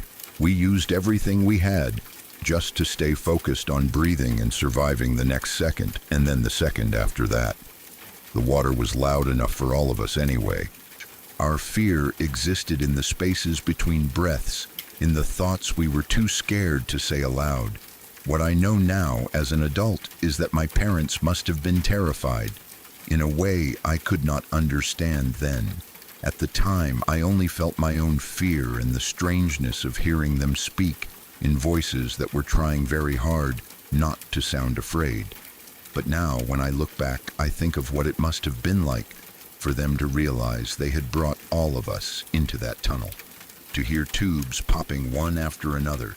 To know we had no control over where the current was taking us. To know we had told no one where we were going, had left no trail, had simply vanished ourselves into a place where families were not meant to be. That is another reason the memory never softened. It was not just danger, it was preventable danger. The kind created by a casual decision and sustained by optimism long after caution should have taken over. The tunnel felt endless. In reality, it was probably a minute and a half, maybe 2 minutes, maybe a little longer. But in the dark, without sight or control, time stretched into something shapeless. Each second became its own event. I remember thinking, in the simple way children think, that maybe this was it. Maybe the tunnel would just keep getting smaller until there was no room left. Maybe we would all disappear inside it and no one would ever know what had happened. It was not a fully formed thought about death. It was more basic than that. It was the dawning belief that there might not be an outside anymore. Then, through the roar of the water, I heard my dad's voice. He shouted that he could see the end. I have never forgotten the sound of that voice. It cracked with relief and urgency. It was the first thing in those endless, dark moments that sounded human again, something attached to the world beyond the tunnel. Until then, hope had been abstract, just a thing you forced yourself to keep because there was nothing else. His voice made hope real for the first time. A moment later, I saw it too. At first it was only a small patch ahead, less a shape than a difference in the darkness. Then it widened. The black became dark gray, and dark gray became light. The tunnel did not feel shorter just because we could see the end. In some ways, the last seconds felt longest of all. But then the stone above me opened, the pressure of the darkness broke, and we were thrown back into daylight. The brightness hurt my eyes.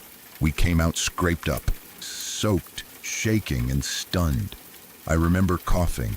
I remember feeling the open air on my face and realizing only then how tightly I had been holding my body against fear.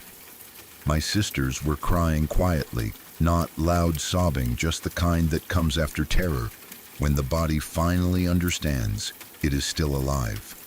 My parents looked pale in a way I had never seen before. Not embarrassed, not flustered, but truly shaken. For a while, no one said much. We sat there in a heavy silence, all of us looking back at the tunnel opening we had just come through. It did not look dramatic from the outside. That bothered me even as a child. It was just a dark opening with water moving through it. Ordinary, flat, quiet. It gave no sign of what it had felt like inside. If someone had arrived then and looked at it fresh, they might have shrugged and thought it did not seem so bad. That made it worse somehow. It taught me early that deadly things do not always announce themselves. That moment changed something in me permanently. Even now, decades later, I can still feel the rock scraping my face if I think about it too long. I can still feel the helplessness of being carried somewhere against my will in complete darkness. More than the physical danger, it was the loss of control that settled deep into me and stayed there. The knowledge that you can enter a place casually and moments later no longer have any say in what happens to your own body. That understanding lodged somewhere permanent. I do not do caves well now. I do not like enclosed places, especially dark and narrow ones. Tunnels, crawl spaces, certain elevators, spaces with low ceilings, anything underground that feels too close around me. My chest tightens before my mind has time to explain why. My breathing changes. My body remembers first. That is the strange thing about fear formed in childhood. It does not need your permission to return. It sits quietly for years and then wakes up the moment the air feels too still or the walls feel too near. What frightens me most when I think back is not only how dangerous it was, it is how ordinary the decision looked at the start. It sounded fun. It sounded local. It sounded cheap and harmless. Those are the exact kinds of reasons people talk themselves into bad ideas. There was no villain, no warning sign in a movie sense. Just confidence, assumptions, and a family deciding to trust a rumor over caution. We did not tell anyone where we were going. That fact has grown more disturbing to me as I have gotten older. If that tunnel had taken us under, if one of us had become trapped, if the current had pinned someone in the dark, no one would have known where to begin looking. We had simply driven away toward a rough road and vanished into a place without witnesses. For all the beauty of that vacation, that is the truth I remember most clearly now. How close a family can come to disappearing inside a bad decision. When I revisit the memory, what returns strongest is not the daylight afterward.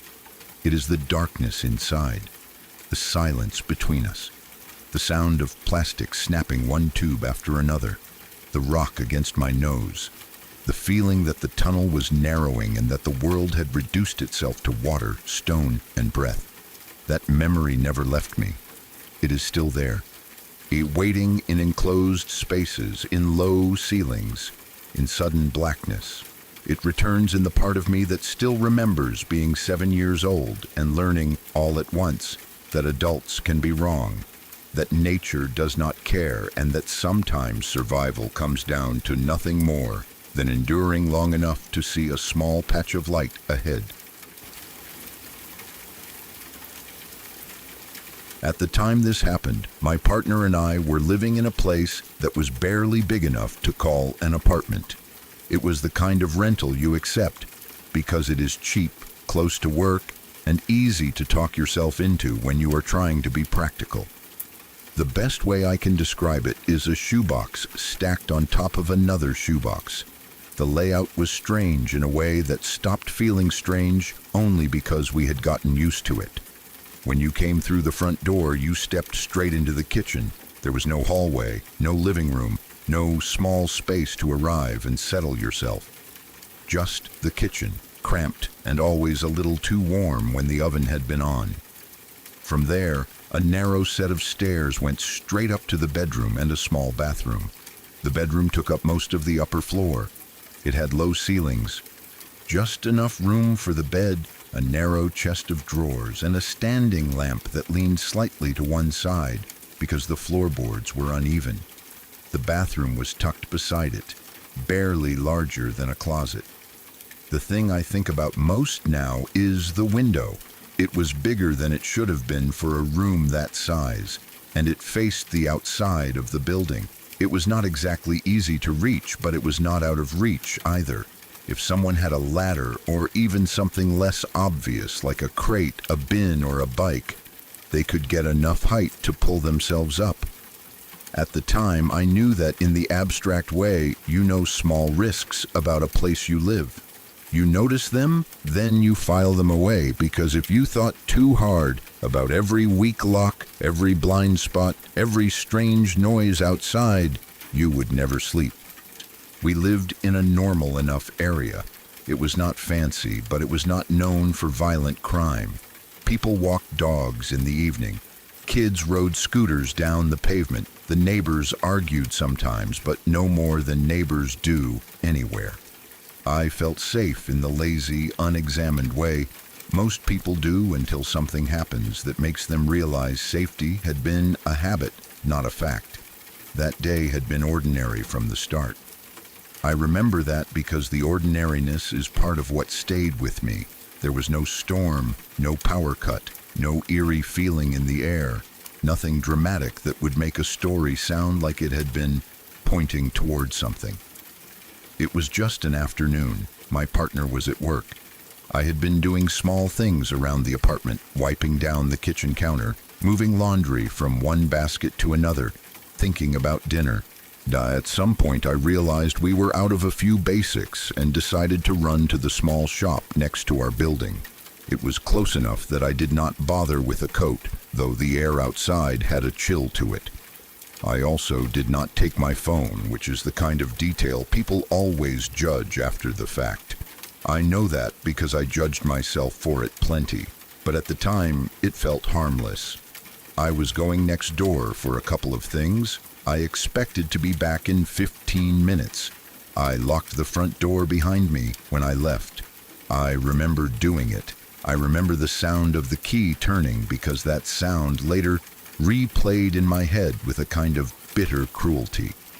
I had done the responsible thing. I had not been careless. I had not left the place open to the world. I went to the store, picked up what I needed, waited behind one person at the register, and came back. If I was gone 20 minutes, that would be the absolute most. When I got back, nothing looked wrong. That is another part that unsettles me even now. There was no broken glass on the ground, no open door, no sign that something had shifted in the short time I was away. I unlocked the front door and stepped straight into the kitchen, one hand still holding the bag from the store. I closed the door behind me, and the apartment had that familiar closed-in quiet of a small place with no one in it. Then I heard movement upstairs. It was not loud. That would have been easier in a way. A loud crash would have told me exactly what I was dealing with. This was softer than that. A rustle, a shift of weight, something brushing against something else. The kind of sound that seems small until you hear it in a place that should be empty. It came from the bedroom, and I stood still with one foot barely out of my shoe, listening. My first thoughts were innocent because human beings do not want to believe the worst right away. I thought maybe I had left the window cracked and the wind was moving the blinds. Then I thought maybe a bird had gotten in. A friend of mine had once had a pigeon flap its way into her flat and tear the place apart in minutes. After that came the thought that made even more sense in the moment. Maybe my partner had come home early from work. Maybe he had forgotten his key and come in before me. Or maybe he had texted and I had not seen it because I had left my phone upstairs. I called his name in a half-teasing voice, asking why he was home so early. The answer came back at once. It was a man's voice, but it was not my partner's voice. For a second, my mind did something strange. It did not understand. The sound reached me clearly enough, and yet it was as if my brain held it at a distance, refusing to fit it into the room around me. He said something fast in a language I did not know, not one word, a whole sentence or a burst of speech, low and sharp and startled, as if he had not expected to be heard either. I remember the speed of it more than the tone. I remember how wrong it sounded coming from upstairs, from our bedroom, from the space where my shoes were under the bed and my phone was charging on the blanket, and the clothes I had folded that morning were still laid out on the chair. Then understanding hit all at once. There was a stranger in my bedroom. It did not feel like fear at first. It felt like a physical failure inside my body, as if something dropped through me and took all the air with it. My skin went hot and cold. My hands lost strength. I think I dropped the shopping bag, though I do not remember hearing it hit the floor. My heart started pounding so hard it made the room feel smaller. I could hear blood in my ears, hear my own breathing turn shallow and quick. Then I screamed. I did not make a plan. I did not think, be calm, be smart, do this in order. I just screamed. I yelled at him to get out. I shouted that I was calling the police. I remember hearing my own voice and not recognizing it. It was too high, too raw, full of panic and anger tangled together. I was screaming because I was terrified, but also because some part of me understood that noise was my only weapon. Noise might make him run. Noise might make a neighbor hear. Noise might stop whatever he had come there to do. The reaction upstairs was immediate. I heard fast, heavy movement. Not the careful movement of someone trying to hide, but the frantic, crashing movement of someone whose plans had just broken apart. The blinds rattled sharply. The window shook in its frame. There was a scraping sound, then a hard metallic creak, like weight thrown against something not meant to hold it. I could picture it without wanting to. Hands grabbing the sill, shoes slipping, the blind cords tangling, the person forcing himself back out the way he had come in. I kept screaming. I do not know if I was saying real words at that point or just making sound. Every instinct in me was split between run and freeze. The stairs were between me and the bedroom. If he came down, there would be no room to pass him. If I ran out the front door, I would have to unlock it again with shaking hands. The whole apartment suddenly felt like a trap we had been stupid enough to pay rent for. Then, just as suddenly as the noise had started, it stopped. Silence dropped over the place so hard it almost had weight. The kitchen seemed too still. The stairs looked wrong. For one horrible second, I thought he had not gone out the window after all. I thought maybe he had realized I was downstairs and was now standing at the top of the stairs, waiting. That thought was worse than the noise had been. Noise tells you where danger is. Silence lets your mind put danger everywhere. I stood frozen. I listening so hard that my ears hurt. My whole body was shaking. I wanted to run outside and start shouting for help, but my phone was upstairs on the bed. I had left it there because I had only been going next door. The stupidity of that hit me with almost as much force as the fear. If he was still up there, I would have to go toward him to call the police. I do not know how long I waited before moving, maybe 5 seconds, maybe 15. In memory, it feels stretched out and unreal, like one of those dreams where your body refuses to obey you. I remember staring at the stairs and trying to hear breathing, trying to hear a footstep, trying to hear anything that would prove one choice safer than the other. When I heard nothing, I moved. I ran up the stairs so fast I nearly missed one and pitched forward. My hand slammed into the wall to steady myself. Every part of me expected him to appear in the doorway or lunge from behind it. I was already bracing for it before I even reached the top. The bedroom was empty. At first, I did not trust what I was seeing. The room looked wrong in that immediate, violating way a familiar space does after an intrusion. The window was wide open. The blinds had been shoved half off their track and twisted together. One side of the frame was scraped. Cold air rushed in, carrying the smell of damp outside brick and the faint, dirty smell of the alley below. My phone was on the bed exactly where I had left it, which somehow made everything worse. It was such a small, untouched detail in a room that had just been occupied by a stranger. I grabbed it so fast I nearly dropped it and called the police with hands that would not stop shaking. The operator had to ask me more than once for the address because my voice kept catching. I remember turning in a slow circle while I spoke, checking under the bed, looking toward the bathroom, scanning corners that could not possibly hide a person but still felt dangerous. I was crying by then without realizing it. I kept telling the operator there had been a man in my room, and hearing how insane and thin my own voice sounded. The police came quickly, though it did not feel quick while I was waiting. I stood downstairs with the door unlocked because I could not bear the thought of being trapped inside if he came back. Every person who passed outside made my chest tighten. When the officers arrived, I felt relief. But it was not the clean kind. Relief sat on top of shock and left the rest untouched. They searched the apartment first.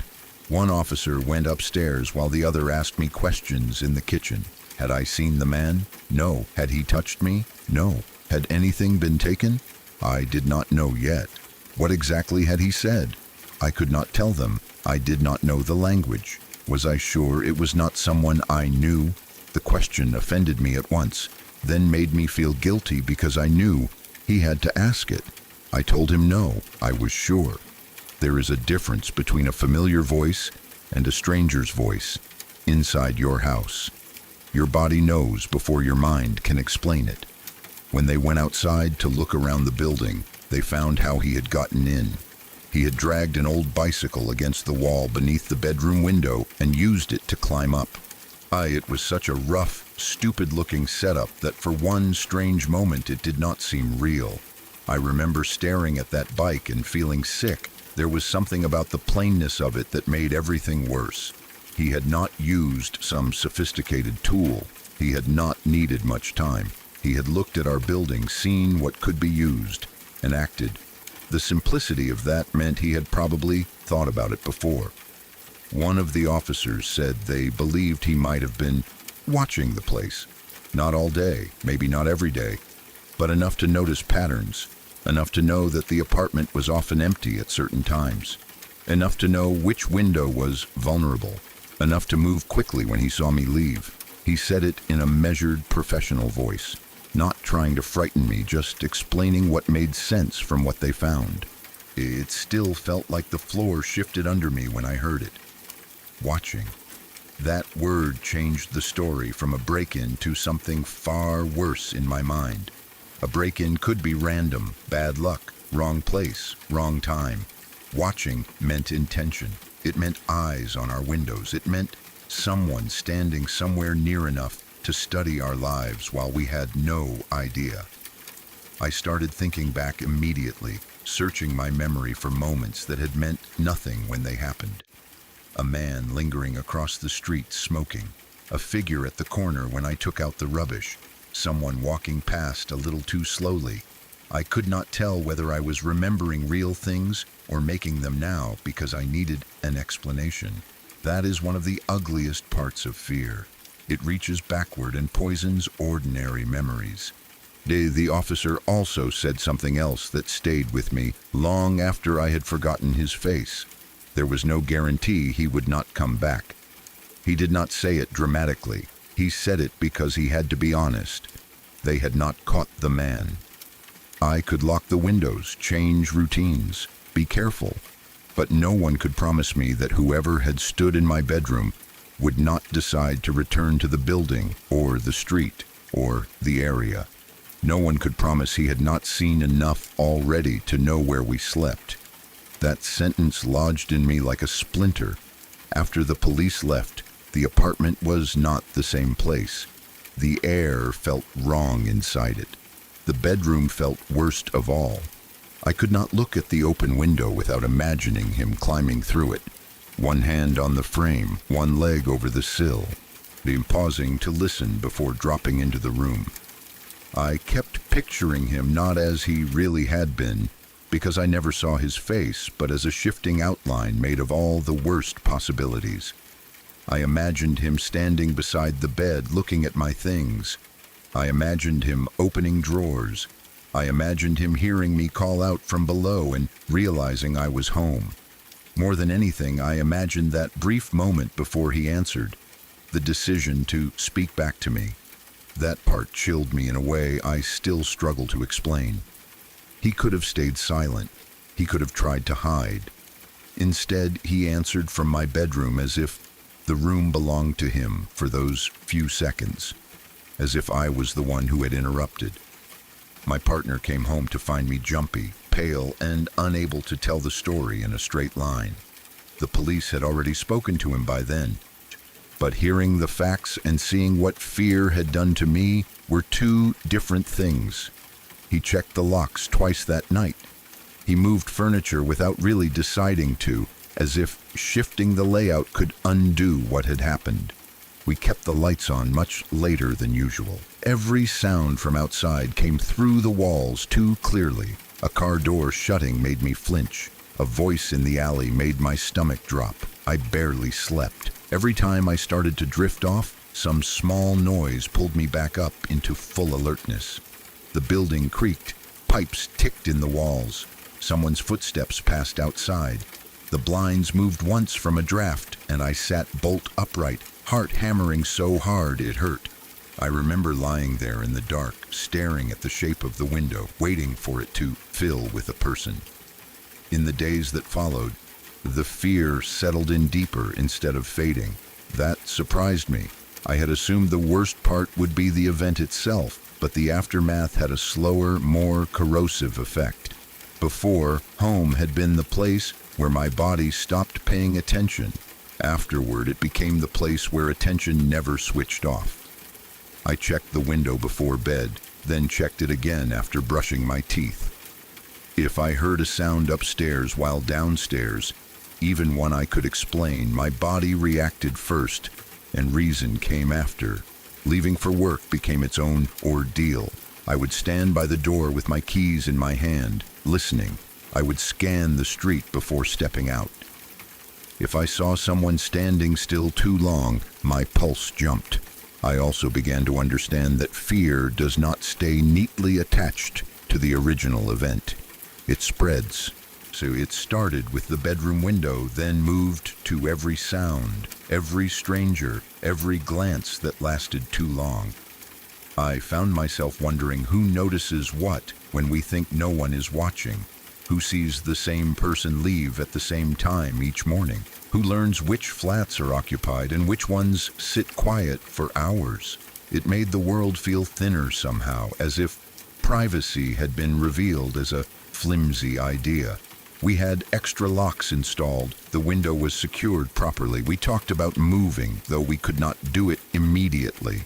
Friends tried to comfort me by saying at least he ran, at least I got back when I did, at least nothing worse happened. I knew they meant well, but those words did not help much. They all rested on luck. Luck that I came home when I did. Luck that he chose to escape instead of confront me. So luck that screaming was enough. None of that rebuilt the feeling that home was mine and closed to everyone else. What scares me most now is not just that there was a man in my house. It is how little had to happen for it to become possible. I left for a short trip to a shop I could practically see from my door. I locked up. I came back. That is all. There was no big mistake, no dramatic warning, just a small gap in an ordinary day, and someone was waiting for exactly that gap. Years have passed, and the sharpest part of the fear has dulled, but it never fully disappeared. I still double-check windows. I still pause for a second after unlocking a door and listen before stepping all the way inside. Sometimes if I enter a quiet house and hear an unexpected noise from another room, my body remembers before my mind does.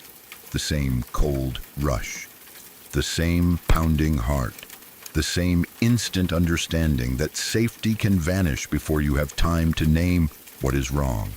And more than anything else, I have never forgotten that voice. I do not know what he said. I never will. But I can still hear it sometimes with awful clarity, that quick burst of unfamiliar words coming from my own bedroom, from the space above me where no one should have been. There are sounds that frighten you because they are loud or violent. This was not like that.